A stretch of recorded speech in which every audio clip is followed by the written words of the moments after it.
I listen to this, you know. YW for life.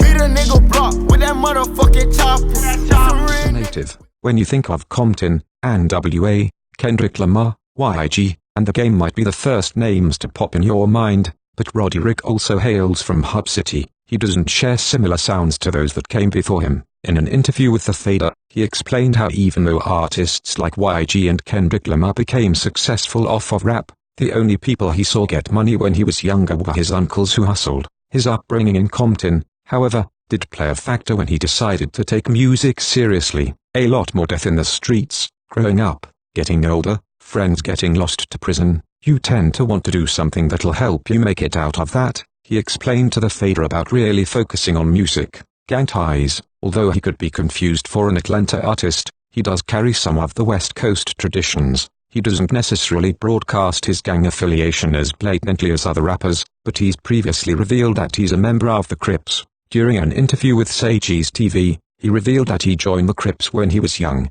but his ties to the gang are deep in his family roots. I was running around with all the Crips, all my cousins, all my family like Crips. Then I got older, I jumped out the porch. I got kicked out my mama house when I was like 15-16, then I started getting in the streets for real, he said. His gang ties is something he attributes to his maturity, which is clearly heard in his music. People said I lived before, type shit, and it just be, I just think ahead, he said. I ain't the life of the party type I just be in my mode. Die Young. Die Young isn't your cliche hit, but it's a hit nonetheless. The rapper pours his soul out over London under Beats' hypnotic production like a bottle of Old English. The song was made the night XXXTentacion died and was meant to pay homage to other rappers that died at a young age, such as Lil Snoop and one of Rick's biggest influences, Speaker Narcos. X had died that day. It was the night he passed away. I was just in a mood where, it was like, a lot of young people dying. They like legends, he told Genius. Speaker Knockers,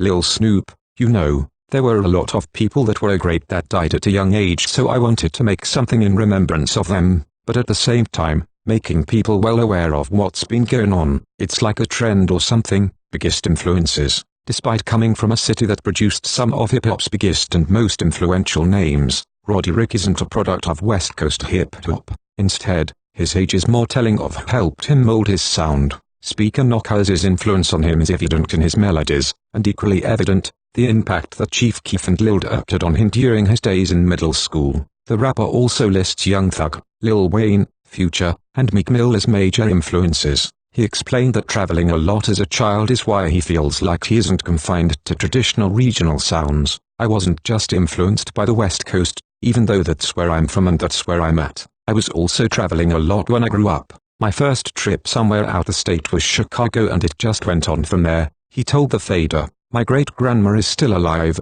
she's from Louisiana, so I spent time there. I got family in Atlanta, Mississippi, New York, all over the place. Sometimes I'd be out there trying to make something happen. Have you heard Roddy Ricch's music yet? What do you think of the burgeoning artist? Peep his brand new feature on Post Malone's Wow remix. If you ain't know this about Roddy Ricch, now you know. And as always, don't forget to share and like the video please. Subscribe if you're new to the channel. Thanks.